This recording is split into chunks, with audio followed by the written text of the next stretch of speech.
Life is suffering. It's one of the oldest statements in human philosophy. Attributed to the Buddha, echoed across traditions, debated endlessly. And if you've ever been in the middle of something genuinely painful, you've probably felt the weight of it as something closer to fact than philosophy. But I keep turning it over, because I think it might be one side of the story. There's something true in it, undeniably, uncomfortably true. Suffering exists. Pain is real. The difficult seasons of life can feel so total when you're inside them that they seem like the whole truth of what existence is. But I've lived enough of my own life, fallen on both ends of the spectrum, high and low, sometimes within the same week, to know that suffering isn't the only register life plays in. Joy is also real. Connection is real. The strange lightness of a good day that arrives without explanation is real. Life is light and dark, high and low, and the statement life is suffering captures one pole with precision while leaving the other half of the picture out entirely. What I've come to believe, and this has taken years of sitting with it, is that the quality of my experience on any given day is less determined by what's happening outside me than what's happening within me. My neurochemistry, my biological state, the mood that surfaces from somewhere deep in the psyche before I've even formed a conscious thought about the day.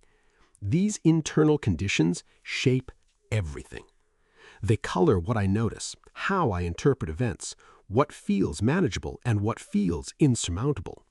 The same situation, the same external facts, lands completely differently depending on the interior weather at the time of impact. That's not to dismiss external events. They matter. Anything, small or large, leaves a mark. A conversation, an unexpected piece of news, a kindness from a stranger, a loss. The external world participates. But I've found it more useful to think of life as something ambient, a shifting, layered entity that moves constantly based on a vast set of internal and external factors simultaneously. Never fully stable, never fully any one thing. What I find most striking about suffering specifically is how it distorts time. When you're in it, when the pain is acute and the alarms in your mind are running at full volume, it feels permanent. The present moment magnifies the feeling until it fills everything. Like being in the middle of a wound or a fever or a grief, the experience is so total that the idea of it ever not feeling this way seems genuinely unbelievable. And then, strangely, it passes. Not always cleanly or quickly, but at some point the wound begins to close. The fever breaks, the grief softens into something more livable. And what I notice every time is that the mind barely registers the return. It doesn't track recovery the way it tracked the pain. The gradual movement back toward okay goes largely unremarked, while the suffering had its full attention the whole time. A tormented soul, I think, is one mid-search, looking for the thread, any thread that leads out of the dark room and back towards something. Hope, light, a single reason to believe the current state isn't permanent. That search itself is a form of aliveness. The fact that you're looking means something hasn't given up. So when I hear life is suffering, I hear truth, and I hear incompleteness. I hear someone describing one pole of a spectrum that also contains its opposite. And I think the fuller statement might be something like life is everything. It contains all of it, and the experience of any particular moment depends on where you're standing in it, internally, neurochemically, psychically, on any given day. So, here's what I'm sitting with. When you think about the ratio of light and dark in your own life, how much of what you experience as external reality do you think is actually being shaped by what's happening inside you? And does that change anything about how you hold the difficult seasons when they arrive?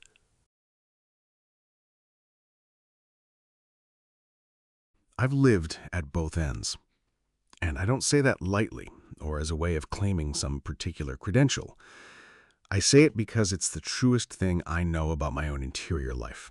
that it has taken me to places of genuine darkness and genuine luminosity, sometimes in the same season, occasionally in the same week. Most people, I think, occupy a narrower range, a temperament that gravitates toward one end or the other and stays in that general territory. The naturally optimistic person who has to work to take difficulty seriously, the person weighted toward melancholy who has to work to receive joy without suspicion. I've met both, and I understand both. But there's a different experience, living wide, moving across the full breadth of what the interior life can produce. And I've been trying to understand what that actually is, whether it's a burden, a gift, or something more complicated than either of those words can hold. On the difficult end, the range feels like a liability.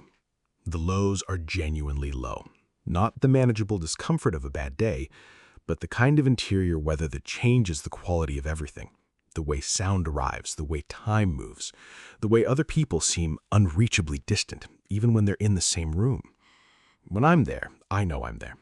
It has a specific texture and a specific gravity. And on the other end, the high end, there's something that can only be described as excess of aliveness, a quality of perception that seems amplified, ideas arriving faster than they can be processed, beauty in things that normally pass without comment, a sense of connection to everything that feels almost too large for the ordinary container of daily life. What I've come to understand, slowly, is that these aren't two separate experiences happening to the same person. They're produced by the same instrument. The same sensitivity that makes the lows so low is what makes the highs so vivid. You can't selectively reduce the range on one end without compressing the other. The bandwidth is the same bandwidth in both directions. There's something important in that, because the instinct, when you're in the difficult end, is to want the instrument recalibrated, to want less sensitivity, less range, a quieter interior. And I understand that instinct completely. But I've also noticed what I would lose: the vividness, the depth of feeling, the particular quality of engagement with the world that comes from being someone for whom nothing is quite neutral. The spectrum is the same spectrum. The gift and the difficulty are the same thing. What I've had to develop, and this is ongoing, it's not resolved, is a different relationship to the full range rather than a way of narrowing it. A capacity to recognize where I am on it at any given time without fusing with the position. To feel low without becoming convinced it's permanent, to receive the high without clinging to it so hard that its passing feels like a catastrophe. This is easier to describe than to practice. In the moment, both ends feel definitive. The low says, this is how things are. The high says, this is how things should always be. The practice is holding enough perspective to know that both are positions on a moving scale, not verdicts about reality.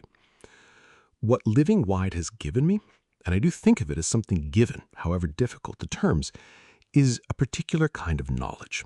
The knowledge of range itself. The understanding that the interior life is genuinely vast, that it contains more weather than most people ever encounter, and that surviving the full spectrum of it repeatedly produces something. A resilience that isn't about toughness, more like fluency. The fluency of someone who has been to both ends and knows the territory. So here's what I'm curious about. When you think about your own emotional range, where do you tend to live on the spectrum? And is there a part of the range you've been resisting or avoiding that might actually be worth moving toward?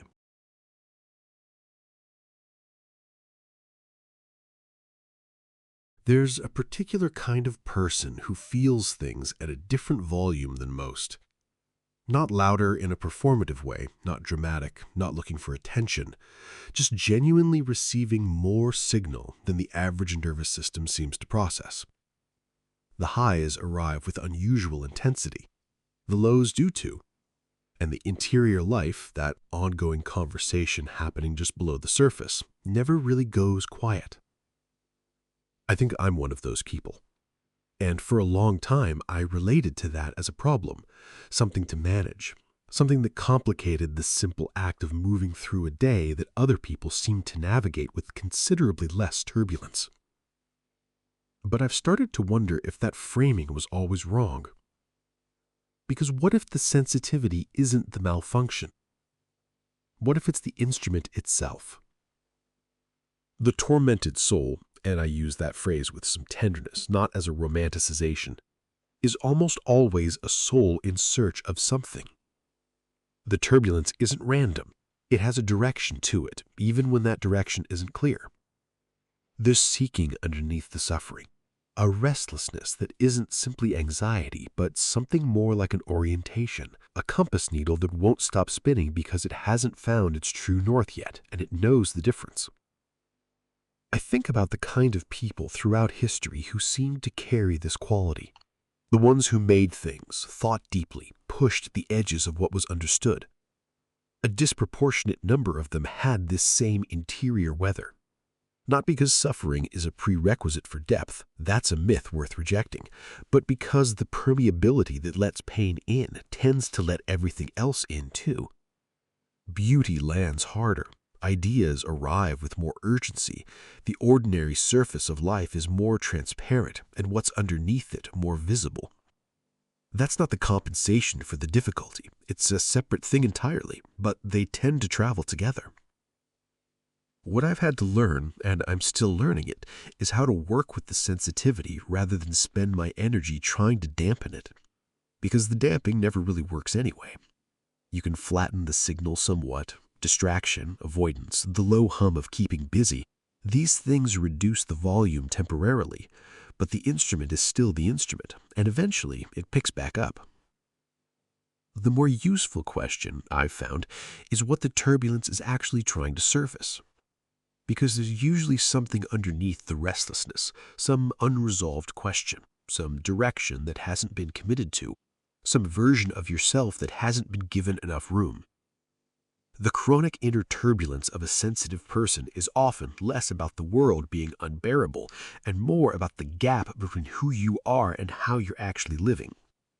That gap creates friction, and friction at a certain intensity feels indistinguishable from suffering. So the work, if there is work, isn't to become less sensitive. It's to close the gap. To find the configurations of life, of work, of relationship and environment that let the instrument do what it was built to do rather than vibrate endlessly against the wrong surfaces. I don't think the turbulence ever disappears entirely for people like this. But I do think it changes quality. It becomes less like static and more like signal, less like something wrong and more like the cost of being built a certain way. A cost that starts to feel worth it when the sensitivity is finally pointed at something that deserves it.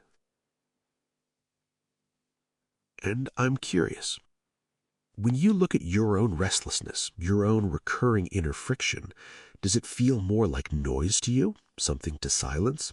Or somewhere underneath it, does it feel like it's actually trying to tell you something specific?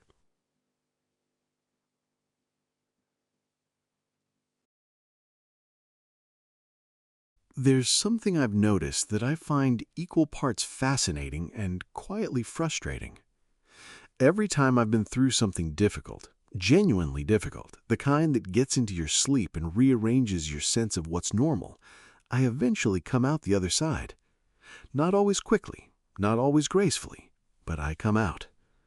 And somewhere in that return there's a moment of real clarity, a kind of relief that has memory in it. The body recognizing that this has happened before, that the weight lifted before, and that the version of myself currently standing in the light survived the version of myself that was certain it wouldn't. And then, almost without fail, the next time something hard arrives, that memory is gone. Not intellectually gone. I can recite the logic. I've been through difficult things. I've recovered. The data is technically available. But emotionally, at the level where it would actually help, it's as if the experience has been sealed off, inaccessible. The present suffering has no interest in historical evidence. I've wondered why that is for a long time. Part of it, I think, is simply how the brain handles emotional memory. The nervous system doesn't store past pain as a reassuring archive. It stores it as a warning. The memories of hard times aren't filed under, here's what you've resilient. They get filed under, here is what danger felt like. Don't go back there. The system is trying to protect you. It just does it in a way that leaves you feeling every single time like this is the first time. And so we relearn. Again and again, we relearn the same fundamental thing, that the state we're in is not permanent, that we have come through before, that the part of us capable of recovery is not destroyed by the experience of needing it. There's something almost mythological about that cycle. The descent, the forgetting, the slow return, the moment of recognition, and then the gradual fading of the lesson until the next time it's needed. For a while, I found that genuinely disheartening. The idea that growth doesn't accumulate the way I thought it should, that I could move through the same emotional territory multiple times and still arrive unprepared. But I've started to hold it differently. Because maybe the relearning isn't a failure of memory. Maybe it's closer to what any real practice requires, the kind of knowing that lives in the body rather than the mind, which has to be earned again in each new context rather than carried over wholesale from the last one. A musician doesn't play a piece once and own it forever. The knowledge has to be renewed. The hands have to find it again. And each time they do, something slightly deeper settles in, not as conscious memory, but as something more structural, something that changes the instrument itself. I think resilience might work the same way. Each time we come through something and relearn that we can, even if it doesn't feel like remembering, even if it feels like discovering it for the first time, something shifts at a level below the narrative. The proof isn't stored as a story we can tell ourselves. The proof is stored as capacity, as the quiet fact of still being here. Which doesn't make the forgetting less difficult in the moment. It still arrives each time with the full weight of certainty, the conviction that this time is different, that the tools won't work, that the light at the other end is something other people have access to, but not you, not now. That conviction is part of the experience, and it passes. It always passes. So I'll ask you what I keep asking myself.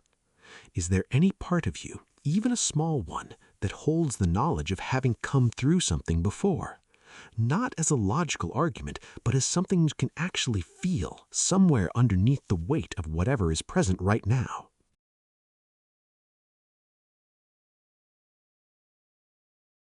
Pain has terrible timing. It arrives uninvited, overstays, and tends to occupy exactly the mental space you were hoping to use for something else. And the instinct, the very natural, very human instinct, is to get through it as quickly as possible, to manage it, reduce it, wait it out, to treat the difficult period as an interruption of real life rather than a part of it. I've done that many times. But I've started to notice something about the periods I moved through too quickly, the ones I got out of by sheer distraction or willpower or just the passage of time. They tended to come back. Maybe not in identical form, but the same frequency, the same flavor of difficulty, arriving again later, like a letter that keeps getting returned to sender because the address was never quite right. Which made me wonder whether the suffering was ever just the problem, or whether it was also carrying a message. And I don't mean that in a way that romanticizes pain or suggests it's secretly good for you. Some suffering is just suffering, circumstantial, biological, a consequence of things outside your control. I want to be honest about that. But there's another kind, the kind that has a specific texture to it, that keeps returning to the same themes, that intensifies around particular situations, particular relationships, particular moments of compromise or suppression, or going against some grain you can feel but haven't fully named yet. That kind, I think, is worth sitting with long enough to actually hear. The difficulty is that the signal and the noise arrive together. When you're inside a hard stretch, everything is amplified. The catastrophizing, the pattern matching to past pain, the nervous system doing its job of making the threat feel total. So it takes something deliberate to separate what the moment is saying from what the moment is making you feel. They're related, but they're not the same thing. What I've tried to do, not always successfully, is ask a different question during the difficult periods. Not just when will this end, but what is this about? Not as self-blame, not as an audit of my own failures, just as genuine curiosity about what the discomfort is organized around. Because suffering tends to have a center of gravity. It clusters around the things that matter most and are most out of alignment. The places where you've been patient past the point of honesty. The versions of yourself you've been suppressing in favor of something more acceptable. The directions you haven't committed to, because committing would mean closing other doors, and closing doors is its own kind of grief. The information is usually uncomfortable in a second way, not just the pain of the difficult period, but the clarity about what the pain is pointing at, which often requires something from you, a change, a conversation, an admission, a departure from something that felt safe but was quietly costly. And then the period ends. The signal fades with the suffering, the way a fever takes the dream with it when it breaks, and if nothing was extracted, if it was only survived, you return to roughly the same configuration that generated it, until the next time. I think about it like this. The difficult periods are expensive regardless. The energy, the disruption, the cost to sleep and clarity and ordinary functioning. All of that gets spent whether you listen or not. The only question is whether you come out the other side with something to show for it, some small piece of information about yourself that wasn't available when things were comfortable, some direction that only became visible because everything else was stripped away. So I find myself asking, when you think about a recurring difficulty in your life, something that keeps returning in different clothes, is there something at its center that you already know about, but haven't quite been willing to look at directly yet? There's a particular kind of certainty that only arrives when things are hard. A flatness to the thinking. A sense that the way things feel right now is not just how they feel, but how they are, and more than that, how they will continue to be. The present tense becomes the only tense, and everything that exists outside of the current moment, the before, the after, the larger arc of a life that includes more chapters than this one, goes strangely dim. I've been inside that kind of certainty enough times to recognize it now, and recognizing it doesn't make it dissolve, but it does introduce something useful into the experience. A small gap, a sliver of doubt about the doubt itself. The problem with being inside a moment is that the moment has no edges. When you're fully immersed in an experience, especially a painful or disorienting one, there's no visible frame around it, no perspective from which to see it as one part of a larger picture. It occupies the entire field of view, and the mind, doing what minds do, treats whatever fills the field of view as the complete picture. This is why grief can feel endless from inside it. Why anxiety about a specific outcome can colonize every adjacent thought until it seems like the only thing that was ever true. Why a difficult season in a creative life, a long stretch of nothing working, nothing landing, can feel less like a phase and more like a verdict. The moment is a very convincing narrator. It just isn't a reliable one. I think about the difference between being in a film and watching one. When you're a character inside the story, you have no access to the structure. You don't know which act you're in. You can't see the shape of what's happening because you're too close to the individual scene. The scene might be the lowest point in the whole arc, but from inside it, there is no arc, just the scene, vast and complete and seemingly final. The viewer knows better. The viewer can hold the scene and the story simultaneously, and that capacity to zoom out far enough to see that this moment is situated inside something larger is one of the more quietly powerful things a person can develop. Not as a way of dismissing what's currently hard, the hard thing is still hard, but as a way of loosening the certainty that the hard thing is also permanent. What I've found is that even a partial version of this perspective, even just the intellectual knowledge that I've been wrong about permanence before, creates just enough breathing room to function differently inside the experience. It doesn't require optimism. It doesn't ask you to feel better than you do. It just asks you to hold the possibility that the current narrator might be working with incomplete information, that the scene you're in, however convincing, is not the whole film. There's a strange kind of freedom in that. Not relief exactly, nothing so immediate. More like the release of a grip you didn't realize you were maintaining. The grip of needing the story to make sense from inside the worst chapter of it. Letting go of that doesn't change the chapter, but it changes your relationship to being in it. And sometimes that's the only leverage available. The moment won't cooperate. The circumstances won't shift on demand. But the frame around the moment, that's something you can adjust. Quietly, without drama, without needing anything outside yourself to change first.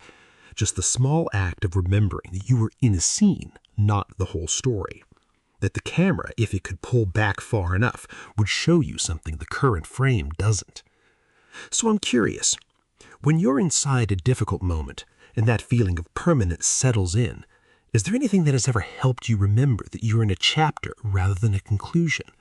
And if so, where does that reminder tend to come from? There's a layer of experience that doesn't make it into the highlight reel. Not the big events, not the named emotions, not the moments you'd point to if someone asked how a particular period of your life was going. Something underneath all of that. A kind of texture. The ambient quality of being alive on a given day. The low hum of it. The particular weight of the air and the feeling of moving through hours that aren't dramatic but aren't neutral either. It's always there. Most of the time, we're just not paying attention to it. I started thinking of this as the actual substance of life, not the events that punctuate it, but the continuous background experience that connects them.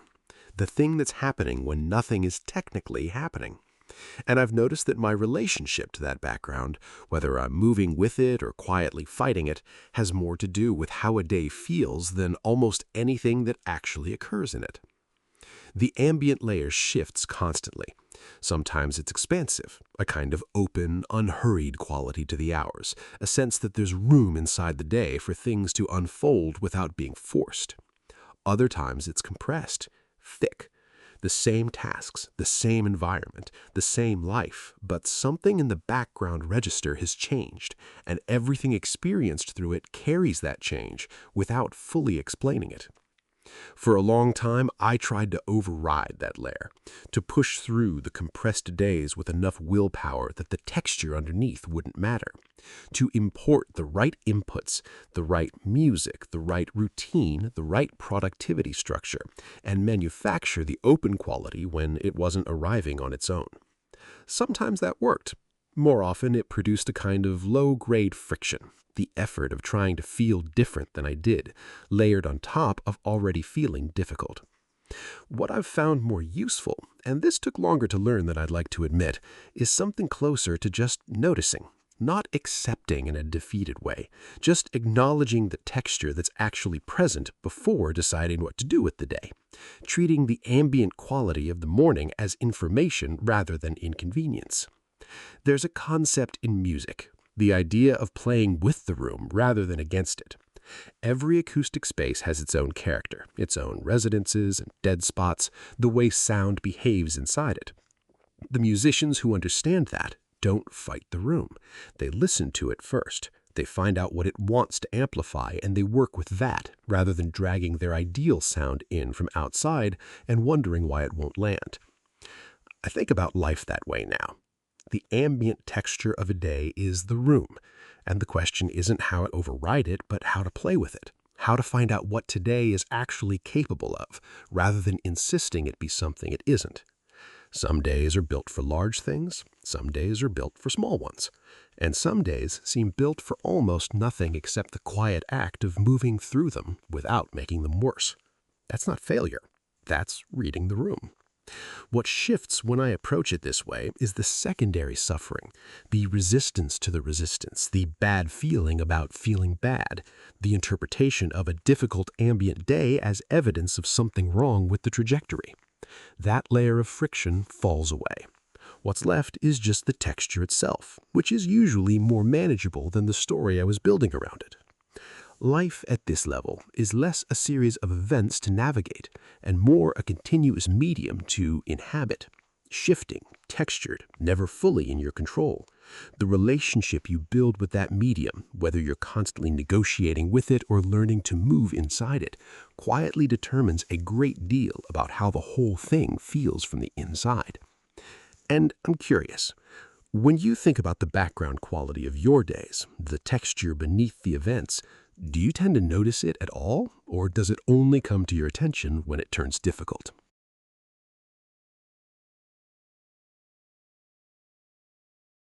There's a big difference between experiencing suffering and letting it become who you are. I've learned this the hard way. When the heavy seasons arrive, they can feel so total, so all-consuming, that it's easy to hand over the keys to your entire identity. Suddenly, you're not someone going through a hard time, you become the hard time itself.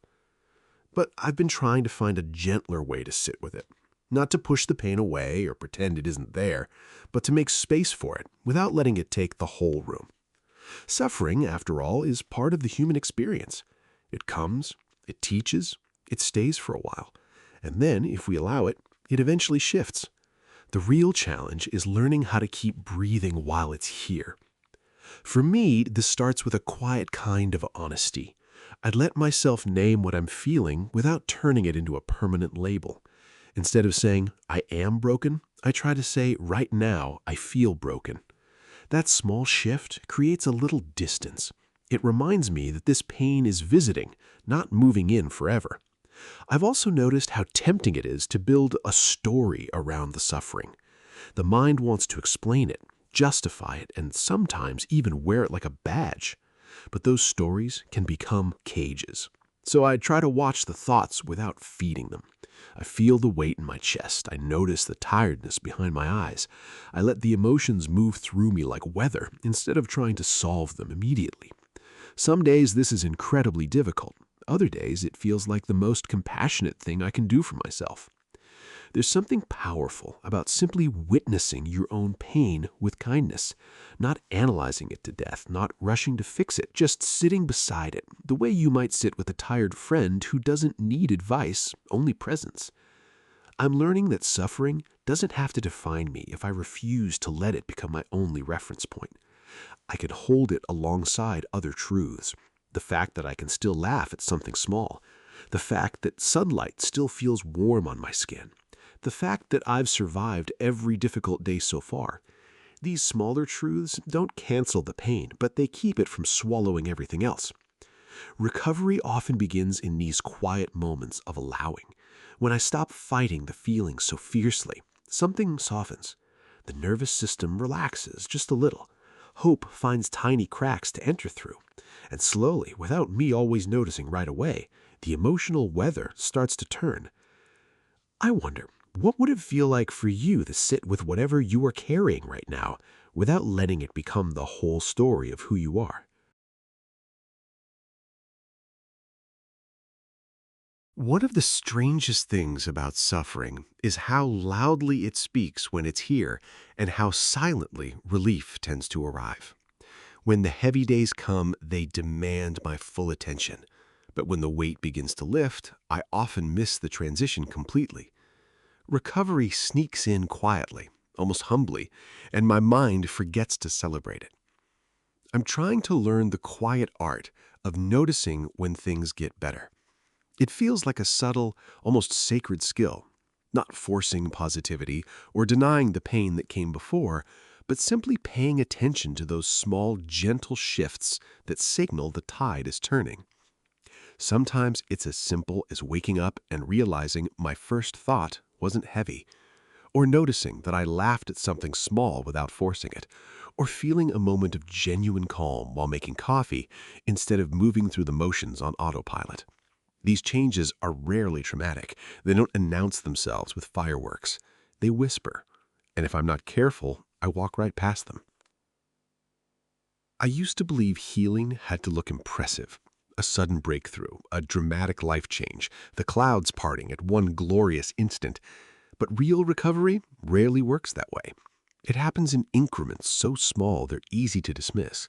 One slightly easier breath, one night of better sleep, one conversation where I didn't feel completely alone. The wound doesn't close overnight. it slowly stops throbbing. The colors of the world start returning, one muted shade at a time. Learning to notice these subtle improvements has become its own form of medicine. When I catch them, I try to name them softly to myself. Today felt a little lighter. That moment wasn't so heavy. It's not about pretending everything is fine. It's about giving credit to the quiet return of life. Because the more I acknowledge these small turnings, the more real they become, and the more hope they quietly build. There's a gentle power in this practice. It trains the mind to see that suffering is not permanent, even when it feels that way. It reminds me that I've come through difficult seasons before, and the evidence of healing was there. I just wasn't looking closely enough. Life moves between dark and light so fluidly. If I only notice the darkness, I miss half the story. But when I begin to witness the returning light, no matter how faint, something inside me starts to trust the process a little more. I wonder, when was the last time you noticed things quietly getting better for you? And what small signs might you be missing right now in your own life?